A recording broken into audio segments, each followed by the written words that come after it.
हो गया स्टार्ट। तो बताएंगे भी कल क्लास में लास्ट में हम लोग कहाँ तक आ गए थे। आई थिंक गांधी जी का जो 72 मिनट का ऐतिहासिक भाषण है उस पर हम लोग बात कर रहे थे, है ना। चलिए कोई बात नहीं। ये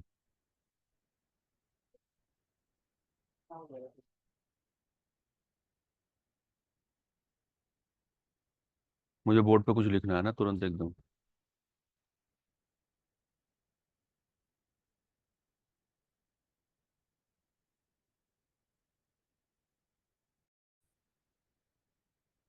चलिए, तो आज का पहला काम तो आपको यही करना है कि महात्मा गांधी ने बंबई के ग्वालियर टैंक के मैदान से जो 72 मिनट का हिस्टोरिकल स्पीच दिया था उसका मेन संदेश तो क्या मैंने कल आपको बताया कि करो या मरो। डू एंड डाई का एक स्लोगन, एक नारा उन्होंने दिया। इसके अलावा कुछ और भी बातें हैं, है ना। और ये जो बातें हैं पीसीएस के एग्जामिनेशन में डायरेक्ट आपसे पुटअप की जाती हैं, खासतौर से प्रारंभिक परीक्षाओं में। तो एक काम करते हैं कि एक हेडिंग बना लेते हैं। और आप जानते हैं कि हमारा टॉपिक क्या है, भारत छोड़ो आंदोलन। और हम कहेंगे महात्मा गांधी द्वारा,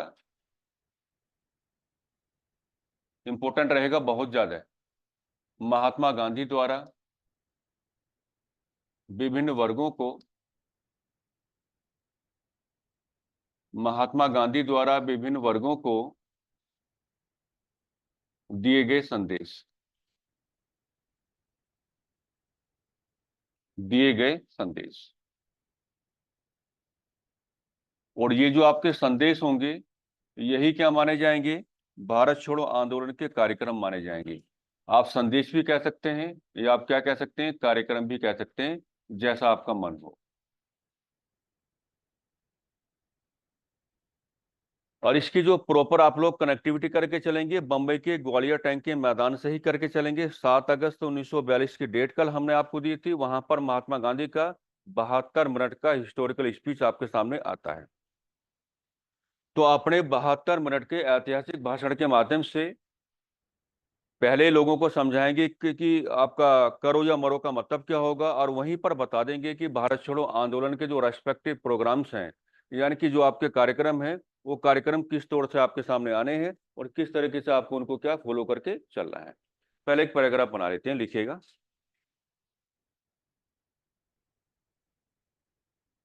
7 अगस्त 1942 को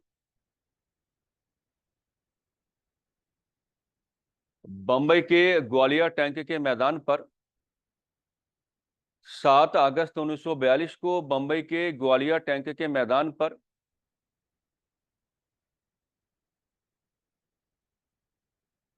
भारत छोड़ो आंदोलन के संदर्भ में, भारत छोड़ो आंदोलन के संदर्भ में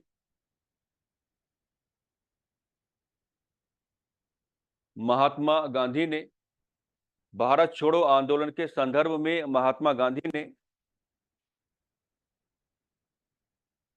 अपना जो 72 मिनट का ऐतिहासिक भाषण दिया, अपना जो 72 मिनट का ऐतिहासिक भाषण दिया, अपना जो 72 मिनट का ऐतिहासिक भाषण दिया, उसके माध्यम से, उसके माध्यम से भारत छोड़ो आंदोलन के संदर्भ में, उसके माध्यम से भारत छोड़ो आंदोलन के संदर्भ में, उसके माध्यम से भारत छोड़ो आंदोलन के संदर्भ में महात्मा गांधी ने भारतीय जनमानस को जागरूक करने के साथ साथ, महात्मा गांधी ने भारतीय जनमानस को जागरूक करने के साथ साथ, महात्मा गांधी ने भारतीय जनमानस को जागरूक करने के साथ साथ भारत छोड़ो आंदोलन के कार्यक्रमों का, भारत छोड़ो आंदोलन के कार्यक्रमों का, भारत छोड़ो आंदोलन के कार्यक्रमों का प्रस्तुतिकरण भी किया, भारत छोड़ो आंदोलन के कार्यक्रमों का प्रस्तुतिकरण भी किया। भारत छोड़ो आंदोलन के कार्यक्रमों का प्रस्तुतिकरण भी किया। कार्यक्रमों का प्रस्तुतिकरण, कार्यक्रमों का प्रस्तुतिकरण विभिन्न वर्गों को दिए गए, कार्यक्रमों का प्रस्तुतिकरण विभिन्न वर्गों को दिए गए संदेशों के रूप में सामने आया। कार्यक्रमों का प्रस्तुतिकरण विभिन्न वर्गों को दिए गए संदेशों के रूप में सामने आया। कार्यक्रमों का प्रस्तुतिकरण विभिन्न वर्गों को दिए गए संदेशों के रूप में सामने आया। राइट। तो ये तरीका होता है कि जब भी आप कोई बात करेंगे तो बात करते हुए आप सामने वाले को समझाएं, और ये खास तौर से मुख्य परीक्षा में आपके लिए काफी ज्यादा बेनिफिशियल साबित हो जाता है। आप कोई भी बात करेंगे तो बात करने का आपके तौर तरीके क्या है, किस तरीके से आप अपनी बातों का इंट्रोडक्शन कर रहे हैं, या किन किन बातों का रेफरेंस आप उठा के चल रहे हैं, ये खास तौर से मुख्य परीक्षा में आपको बताना पड़ता है, और आप जानते हैं कि उसी के नंबर वहां पर आपको मिलते हैं। कई बार ये होता है कि मान लीजिए अगर वो ये कह दे कि भारत छोड़ो आंदोलन के जो कार्यक्रम हैं उस पर कुछ लिखवा ले आपसे, तो आप सीधा 1 2 3 4 करके नहीं लिखेंगे। आप पहले क्या करेंगे, एक पैराग्राफ के माध्यम से उसको समझाएंगे कि भाई ये कार्यक्रमों का जनरेशन कहाँ से हुआ है, पूरी जो कनेक्टिविटी है महात्मा गांधी के ऐतिहासिक भाषण के साथ करेंगे, भौगोलिक संदर्भ भी आप दे के चलेंगे, बंबई का ग्वालियर टैंक का मैदान, और तब एक एक करके आप क्या है अपनी बातें करेंगे। जैसे सबसे पहले हम यहाँ पर उठाते हैं, और देखना ये वेरी वेरी मोस्ट इंपोर्टेंट रहता है। अगर आप प्रीवियस ईयर के पेपर देखेंगे तो वहां भी कई बार ये सवाल आपसे पुटअप किया गया है। तो सबसे पहले हम एक काम करते हैं, नंबर 1 पे डिस्कस करते हैं कि सैनिक वर्ग। सैनिक वर्ग, सैनिक वर्ग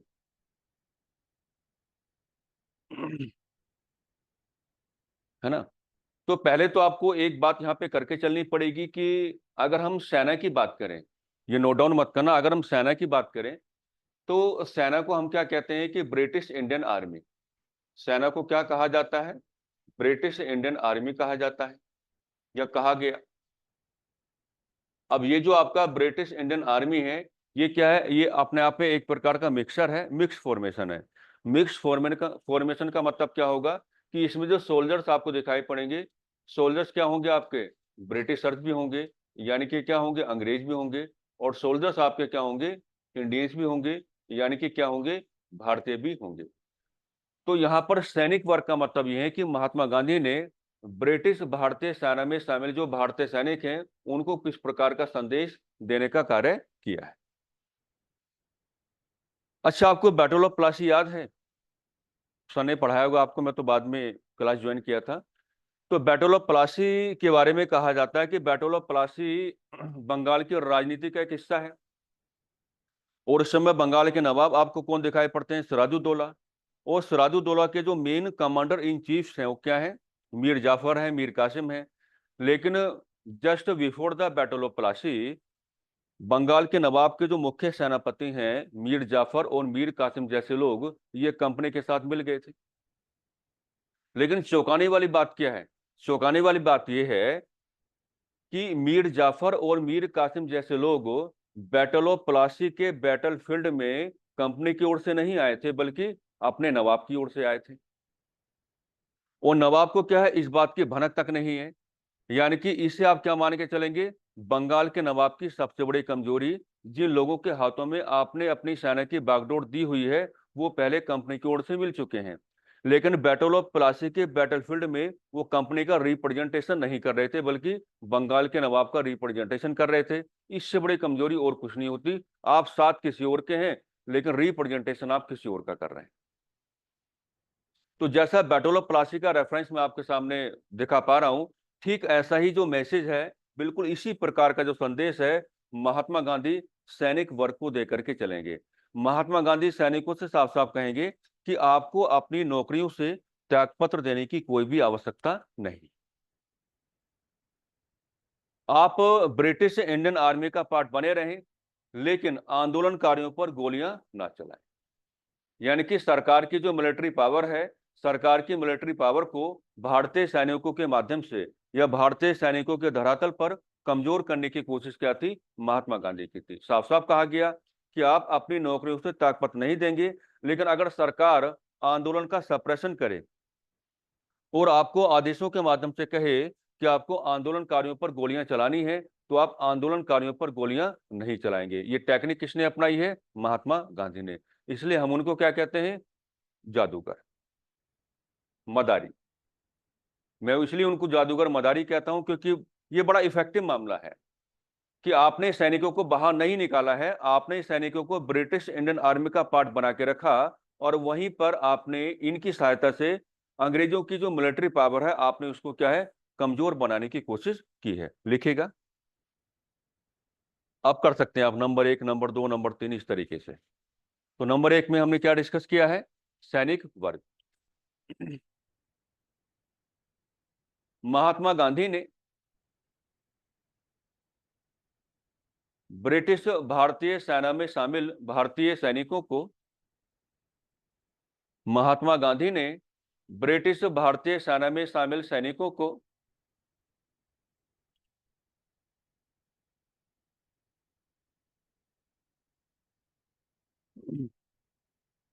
अपने संदेश के माध्यम से समझाया,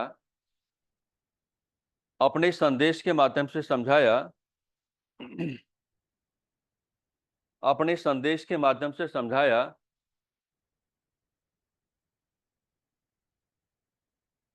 कि आपको नौकरी से त्यागपत्र देने की कोई आवश्यकता नहीं है।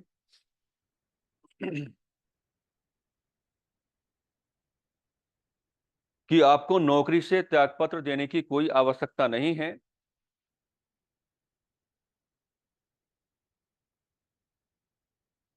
आप ब्रिटिश भारतीय सेना का अंग बने रहें। आप ब्रिटिश भारतीय सेना का अंग बने रहें।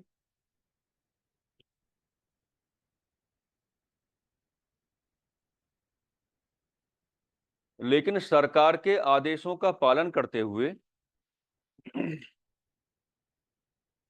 लेकिन सरकार के आदेशों का पालन करते हुए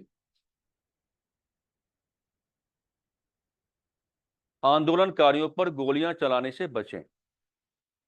लेकिन सरकार के आदेशों का पालन करते हुए आंदोलनकारियों पर गोलियां चलाने से बचें। आंदोलनकारियों पर गोलियां चलाने से बचें।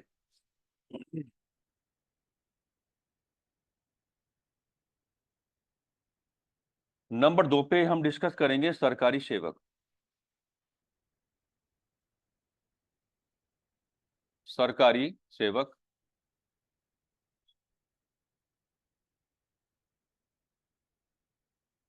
सरकारी सेवक।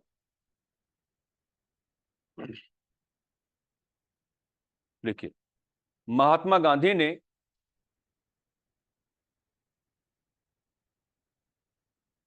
अपने संदेश के माध्यम से साफ साफ कहा, महात्मा गांधी ने अपने संदेश के माध्यम से साफ साफ कहा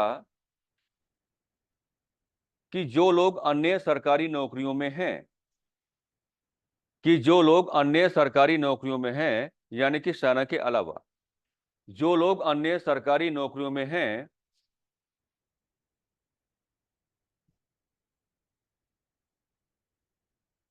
वे अपनी नौकरियों से त्यागपत्र ना दें। वे अपनी नौकरियों से त्यागपत्र ना दें। वे अपनी नौकरियों से त्यागपत्र ना दें। वे अपनी नौकरियों से त्यागपत्र ना दें। सरकारी सेवा में बने रहें। सरकारी सेवा में बने रहें।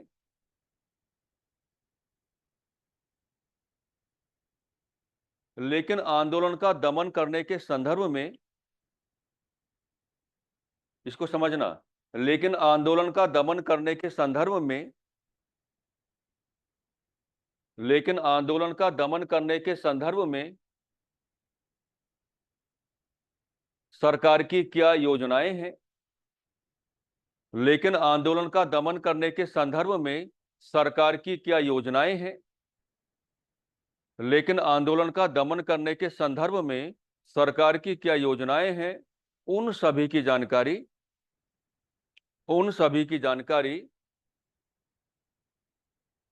आंदोलनकारियों को देने का कार्य करें। उन सभी की जानकारी आंदोलनकारियों को देने का कार्य करें। उन सभी की जानकारी आंदोलनकारियों को देने का कार्य करें।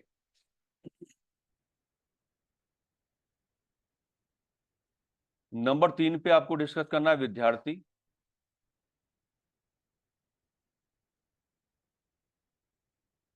विद्यार्थी, पहली बात तो आपको ये कह के चलना पड़ेगा, ओरली कुछ बातों को डिस्कस कर लेते हैं कि भारत छोड़ो आंदोलन के दौरान जो विद्यार्थीगण हैं, विद्यार्थीगण का मतलब क्या होगा, भारत का युवा वर्ग। और ये जो विद्यार्थी हैं जो भारत के युवा वर्ग के रूप में आपके सामने आते हैं, ये संदेश वाहक बनेंगे। इन्होंने संदेशों को यहां से वहां ट्रांसफर करने का कार्य किया है। महात्मा गांधी अपने संदेश के माध्यम से पहले तो ये कहते हैं कि जो विद्यार्थी हैं वो स्कूल एवं जो आपके कॉलेजेस हैं उनमें बने रहें, यानी कि अपनी पढ़ाई बिल्कुल भी ना छोड़ें। पहले तो उन्होंने ये कहा। फिर उन्होंने इस बात को जोड़ा कि अगर आपका मन है कि आप भारत छोड़ो आंदोलन में पार्टिसिपेट करना चाहते हैं, इसमें आप भाग लेना चाहते हैं, तो जब आप इसमें भाग लेंगे तो आप इस विश्वास के साथ भाग लेंगे कि आपकी जो भागीदारी है अंग्रेजों को भारत छोड़ने के लिए क्या है, बाध्य कर देगी। क्योंकि गांधी जी भारत के युवा वर्ग का जो प्रेशर है वो ब्रिटिश सरकार पर लाना चाहते थे। कहने का मतलब ये हुआ। तो इसमें दो प्रकार की बातें हैं।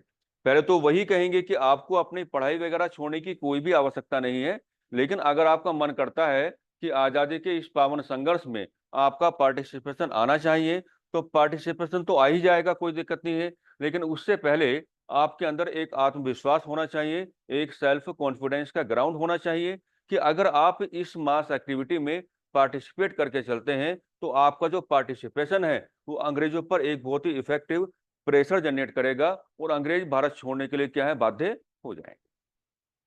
राइट, लिखिएगा। विद्यार्थी वर्ग को दिए गए संदेश के माध्यम से महात्मा गांधी ने साफ साफ कहा, विद्यार्थी वर्ग को दिए गए संदेश के माध्यम से महात्मा गांधी ने साफ साफ कहा, विद्यार्थी वर्ग को दिए गए संदेश के माध्यम से महात्मा गांधी ने साफ साफ कहा, विद्यार्थी वर्ग को दिए गए संदेश के माध्यम से महात्मा गांधी ने साफ साफ कहा कि आप अपनी पढ़ाई में बने रहें, कि आप अपनी पढ़ाई में बने रहें, कि आप अपनी पढ़ाई में बने रहें। लेकिन यदि आपकी इच्छा है, लेकिन यदि आपकी इच्छा है कि आपकी भागीदारी, लेकिन यदि आपकी इच्छा है कि आपकी भागीदारी इस जन आंदोलन में होनी चाहिए, लेकिन यदि आपकी इच्छा है कि आपकी भागीदारी इस जन आंदोलन में होनी चाहिए,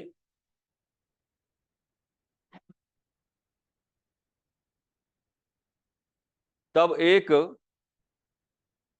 ऐसे आत्मविश्वास के साथ, तब एक ऐसे आत्मविश्वास के साथ, तब एक ऐसे आत्मविश्वास के साथ, तब एक ऐसे आत्मविश्वास के साथ आपकी भागीदारी आनी चाहिए, तब एक ऐसे आत्मविश्वास के साथ आपकी भागीदारी आनी चाहिए कि अंग्रेज भारत छोड़ने के लिए बाध्य हो जाए, कि अंग्रेज भारत छोड़ने के लिए बाध्य हो जाए, कि अंग्रेज भारत छोड़ने के लिए बाध्य हो जाए।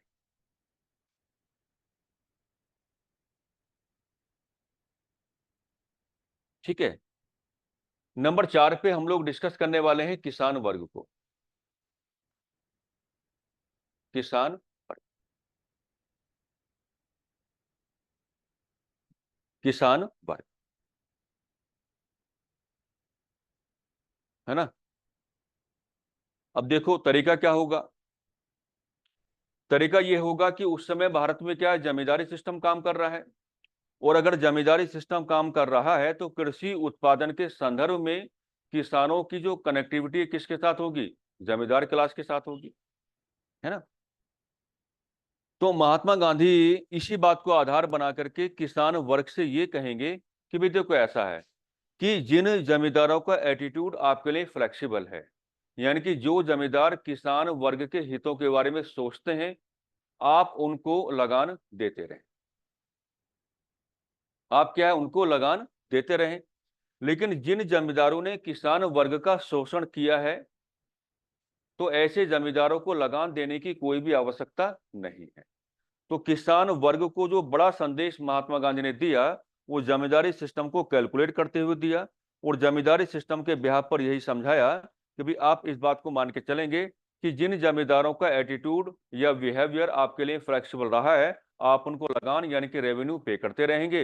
लेकिन जिन जमींदारों ने आपका शोषण किया है और अंग्रेजों का समर्थन किया है, अब बात को समझो ना, जो जमींदार किसान वर्ग का शोषण करके चलेंगे तो किसान के विरोधी हो गए, और समर्थन में किसके जाएंगे, अंग्रेजी सरकार के समर्थन में चले जाएंगे। तो वही बात गांधी जी यहां पर कैलकुलेट करने की बात कर रहे हैं, तो लिखेगा इसको भी। भारत छोड़ो आंदोलन के धरातल पर, भारत छोड़ो आंदोलन के धरातल पर किसान वर्ग को दिए गए, भारत छोड़ो आंदोलन के धरातल पर किसान वर्ग को दिए गए अपने संदेश के माध्यम से, अपने संदेश के माध्यम से, अपने संदेश के माध्यम से महात्मा गांधी ने साफ साफ कहा, महात्मा गांधी ने साफ साफ कहा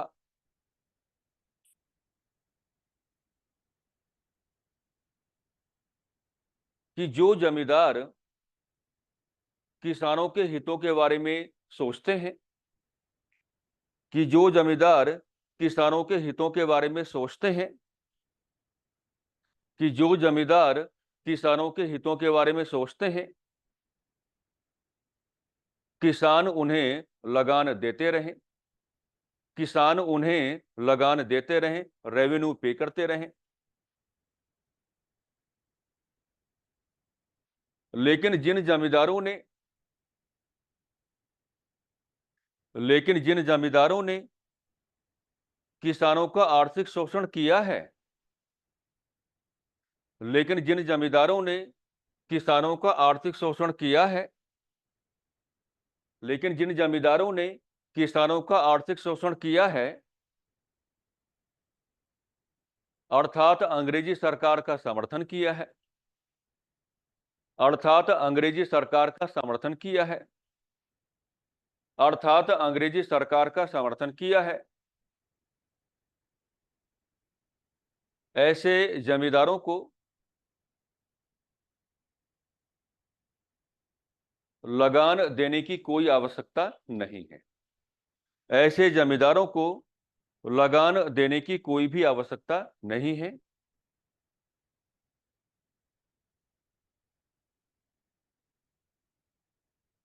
ऐसे जमींदारों को लगान देने की कोई भी आवश्यकता नहीं है।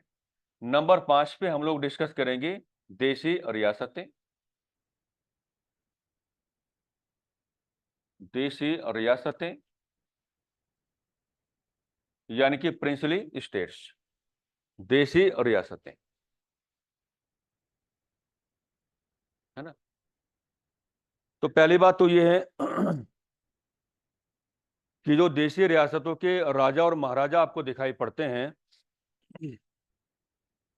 इनके पास एक बड़ा ही मजबूत सैन्य संगठन आपको दिखाई पड़ेगा, है ना। लेकिन मामला उस समय यह रहा कि जो मैक्सिमम प्रिंसली स्टेट्स आपको इंडिया में दिखाई पड़ रही हैं या दिखाई पड़ी, इनके जो भारतीय राजा और महाराजा हैं, ये हमेशा अंग्रेजी सरकार के समर्थन में खड़े रहे, क्योंकि इनका ये मानना था कि अगर हम अपने सैन्य संगठन या सैन्य ताकत का प्रयोग भारतीय जनमानस के समर्थन में करते हैं, अर्थात अंग्रेजी सरकार के विरोध में करते हैं, तो अगर मान लीजिए अंग्रेज भारत से चले जाते हैं तो भारत में क्या आएगा? डेमोक्रेसी, यानी कि लोकतंत्र आएगा। और अगर भारत में लोकतंत्र आएगा तो हमारी जो राजशाही है ये अपने आप ही क्या हो जाएगी? खत्म हो जाएगी। तो प्रिंसली स्टेट्स के जो आपके पॉलिटिकल हेड्स हैं, इन्होंने लगातार इस प्रकार के प्रयास किए कि भारत में अंग्रेजी शासन जितने लंबे समय तक बना रहे उतने में ही हमारा क्या फायदा है। तो महात्मा गांधी देशी रियासतों के राजा और महाराजाओं को ये कहने की कोशिश करेंगे अपने संदेश के माध्यम से कि अब बहुत हो चुका है। आप काफी लंबे समय से भारत में अंग्रेजी शासन का समर्थन करते हुए आ रहे हैं। कम से कम अब आप भारतीय जनमानस के पक्ष में खड़े हो जाएं और भारतीय जनमानस को अपना जनमानस माने, अपनी प्रजा मान के चले। और भारत छोड़ो आंदोलन के धरातल पर क्या है? अंग्रेजी सरकार का विरोध करके चले। तो ये संदेश उन्होंने किसको दिया है? देशी रियासतों के राजाओं को तथा महाराजाओं को। लिखेगा,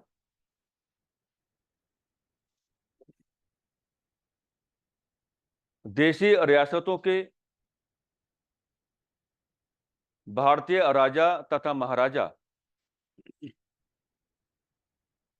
देशी रियासतों के भारतीय राजा तथा महाराजा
भारत छोड़ो आंदोलन का विकास, development of quit India movement. तो विकास जब आप देखेंगे तो विकास को आपको ऐसे दिखाना पड़ेगा, सामान्य जनमानस की भागीदारी,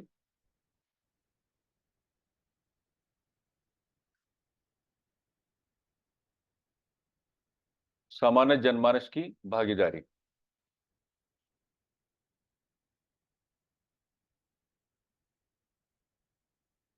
सामान्य जनमानस की भागीदारी,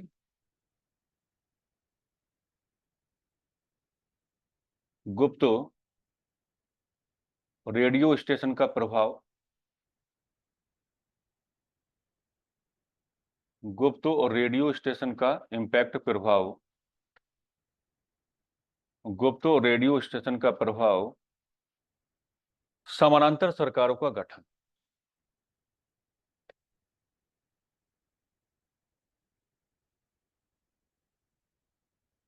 समानांतर सरकारों का गठन, समानांतर सरकारों का गठन,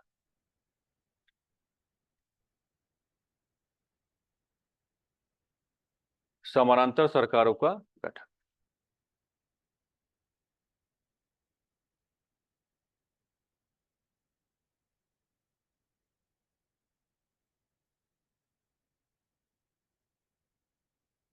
ठीक है, लिखेगा।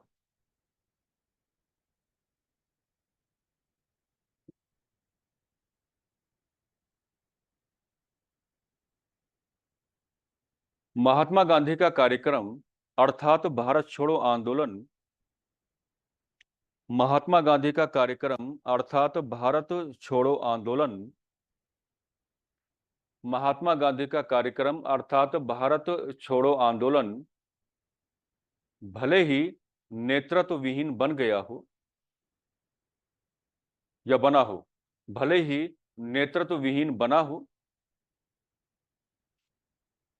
भले ही नेतृत्व विहीन बना हो, भले ही नेतृत्व विहीन बना हो,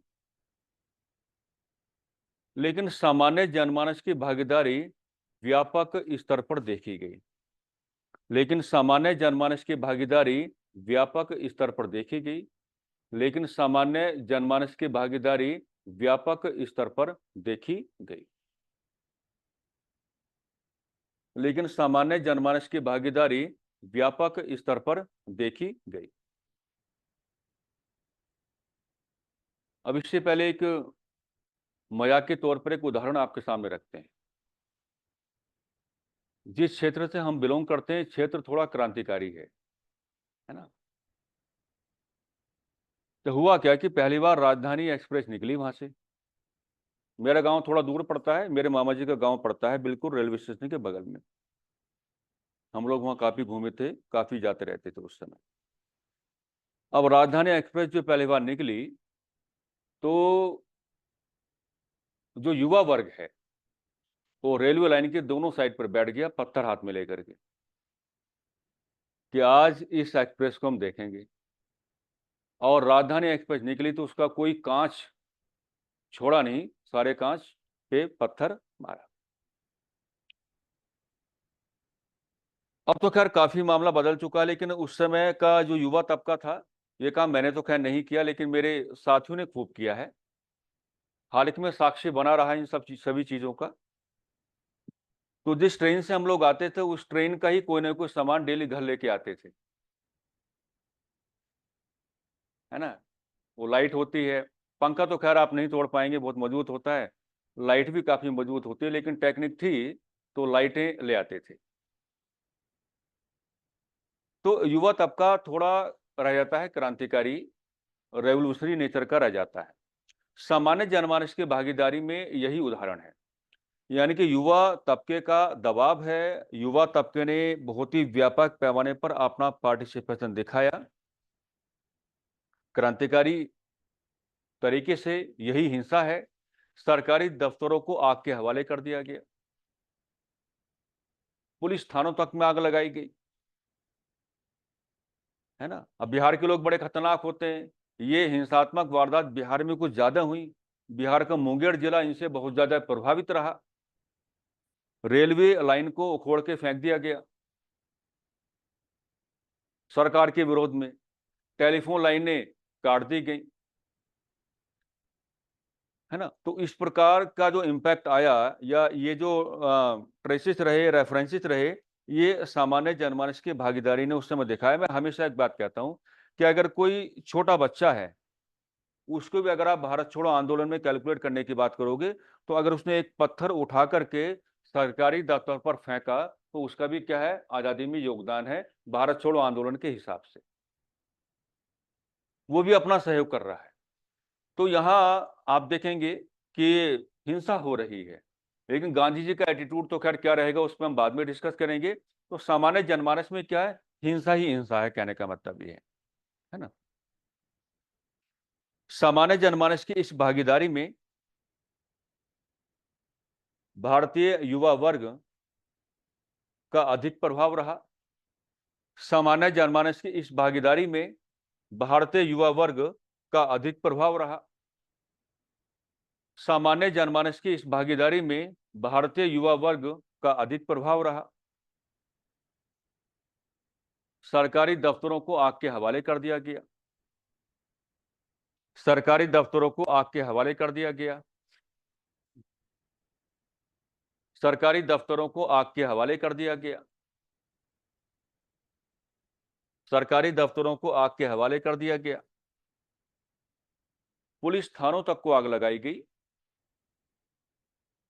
पुलिस थानों तक को आग लगाई गई।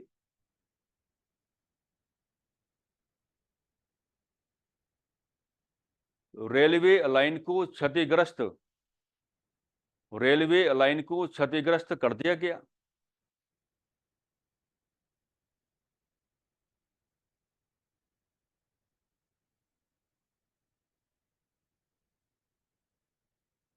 टेलीफोन लाइनों को काट दिया गया। टेलीफोन लाइनों को काट दिया गया। टेलीफोन लाइनों को काट दिया गया। कुल मिलाकर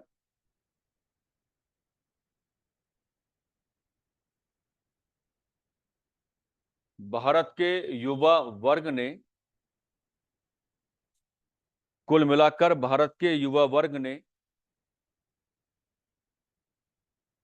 कुल मिलाकर भारत के युवा वर्ग ने हिंसात्मक व्यवहार करते हुए कुल मिलाकर भारत के युवा वर्ग ने हिंसात्मक व्यवहार करते हुए कुल मिलाकर भारत के युवा वर्ग ने हिंसात्मक व्यवहार करते हुए सरकार के प्रतीकों को अपना निशाना बनाया। सरकार के प्रतीकों को अपना निशाना सरकार के प्रतीकों को अपना निशाना बनाया। सरकार के प्रतीकों को अपना निशाना बनाया।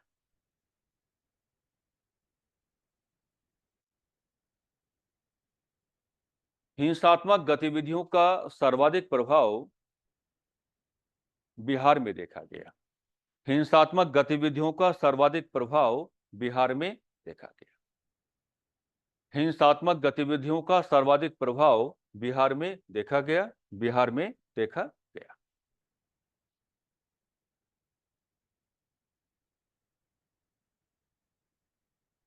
है ना।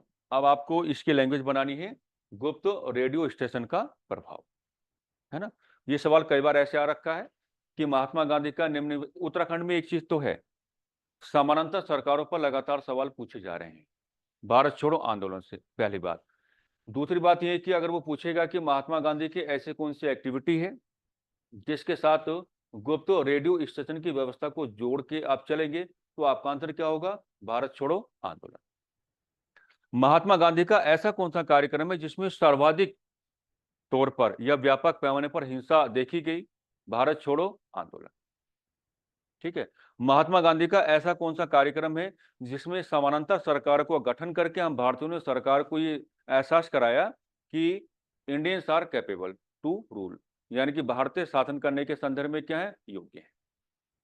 तो आंसर क्या होगा, भारत छोड़ो आंदोलन। इसकी लैंग्वेज बनाएंगे।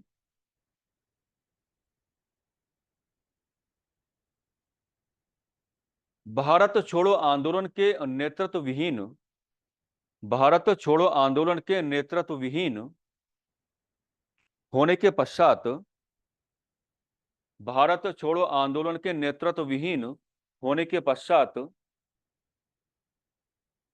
भारत छोड़ो आंदोलन के नेतृत्व विहीन होने के पश्चात महाराष्ट्र के नासिक में एक गुप्त रेडियो स्टेशन की स्थापना कराई गई। महाराष्ट्र के नासिक में एक गुप्त रेडियो स्टेशन की स्थापना कराई गई। महाराष्ट्र के नासिक में एक गुप्त रेडियो स्टेशन की स्थापना कराई गई।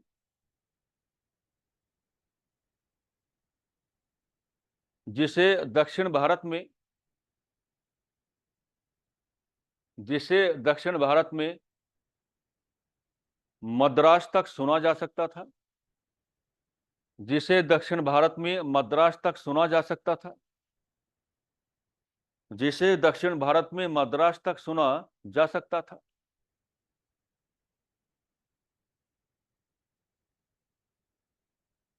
ऊषा मेहता, रेड पेन से नाम लिख लो। ऊषा मेहता, ऊषा मेहता, ऊषा मेहता,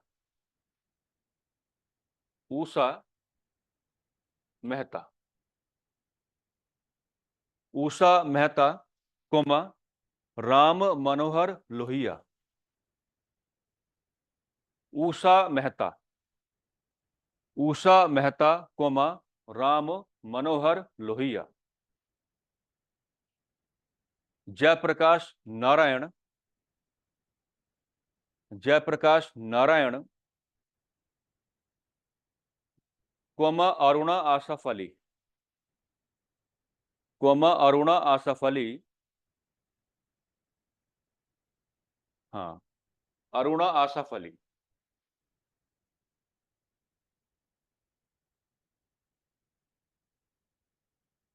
अरुणा आसफ अली।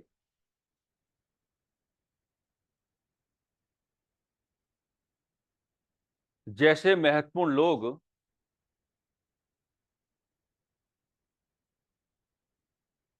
इस गुप्त रेडियो स्टेशन के साथ, जैसे महत्वपूर्ण लोग इस गुप्त रेडियो स्टेशन के साथ जुड़े, जैसे महत्वपूर्ण लोग इस गुप्त रेडियो स्टेशन के साथ जुड़े।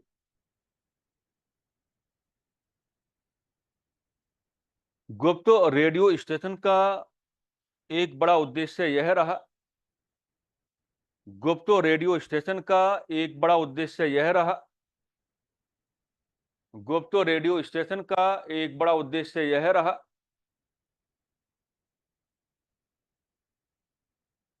कि आंदोलनकारियों को दिशा निर्देश दिए जा सकें, कि आंदोलनकारियों को दिशा निर्देश दिए जा सकें, कि आंदोलनकारियों को दिशा निर्देश दिए जा सकें, डायरेक्शंस, कि आंदोलनकारियों को दिशा निर्देश दिए जा सकें। अगेन पेन चेंज करो। इस गुप्त रेडियो स्टेशन पर सबसे पहला संबोधन, एड्रेसन, इस गुप्त रेडियो स्टेशन पर सबसे पहला संबोधन, एड्रेसन, ऊषा मेहता ने किया था। सबसे पहला संबोधन ऊषा मेहता ने किया था।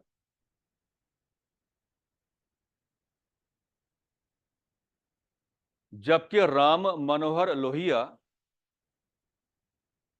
जबकि राम मनोहर लोहिया नियमित रूप से, जबकि राम मनोहर लोहिया नियमित रूप से इस गुप्त रेडियो स्टेशन पर, जबकि राम मनोहर लोहिया नियमित रूप से इस गुप्त रेडियो स्टेशन पर अपना भाषण दिया करते थे, अपना भाषण दिया करते थे, अपना भाषण दिया करते थे।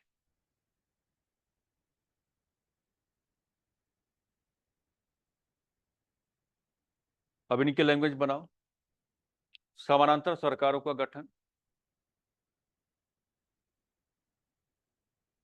देखो, भारत छोड़ो आंदोलन के दौरान समानांतर सरकारों का गठन किया गया। भारत छोड़ो आंदोलन के दौरान समानांतर सरकारों का गठन किया गया। भारत छोड़ो आंदोलन के दौरान समानांतर सरकारों का गठन किया गया।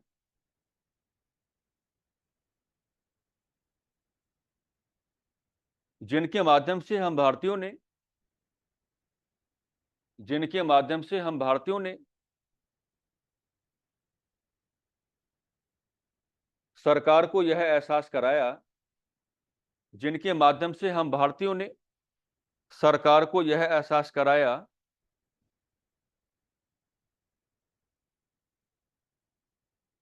कि हम शासन करने में समर्थ हैं।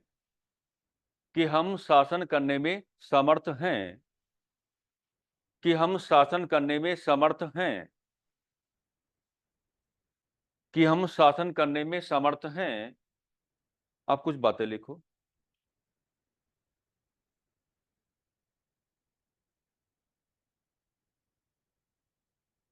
बलिया,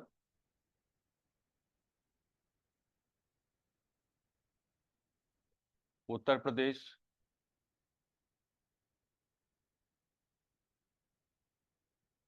यहां चीतू पांडे ने यहां चीतू पांडे ने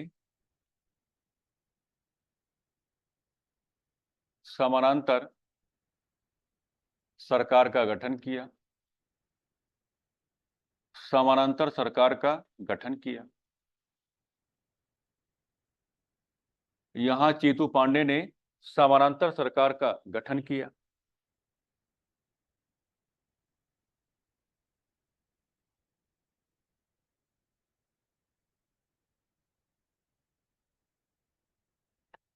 सतारा, महाराष्ट्र। सतारा, महाराष्ट्र।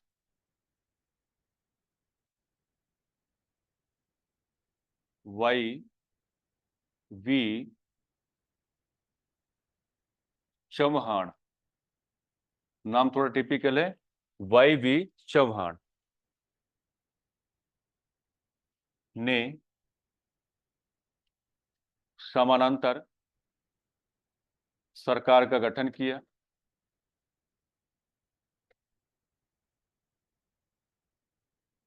Y V Chavan. और ऐसे लिख लो ना, वाई वी चौहान।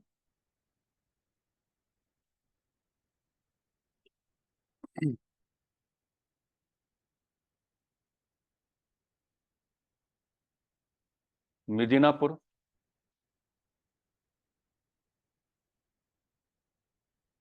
बंगाल, बंगाल।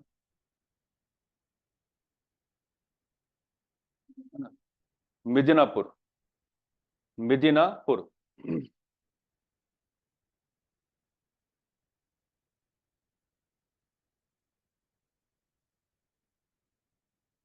बंगाल।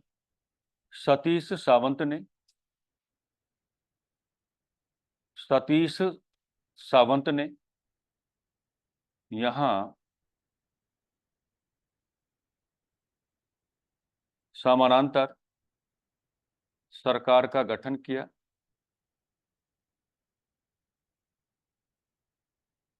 सतीश सावंत ने यहां समानांतर सरकार का गठन किया।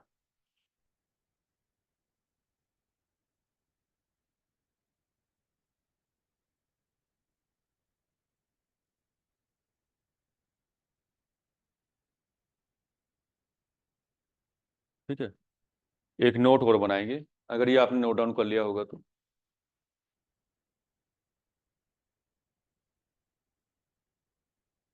लिखा है। भारत छोड़ो आंदोलन के दौरान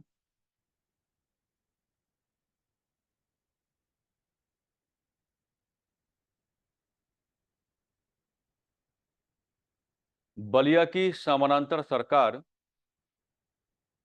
भारत छोड़ो आंदोलन के दौरान बलिया की समानांतर सरकार भारत छोड़ो आंदोलन के दौरान बलिया की समानांतर सरकार गठित होने वाली सबसे पहली गठित होने वाली सबसे पहली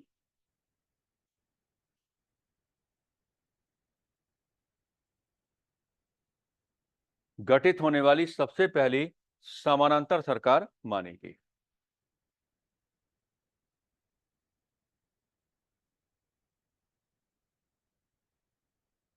जबकि सतारा की समानांतर सरकार ने जबकि सतारा की समानांतर सरकार ने जबकि सतारा की समानांतर सरकार ने सबसे लंबे समय तक कार्य किया था। जबकि सतारा की समानांतर सरकार ने सबसे लंबे समय तक कार्य किया था।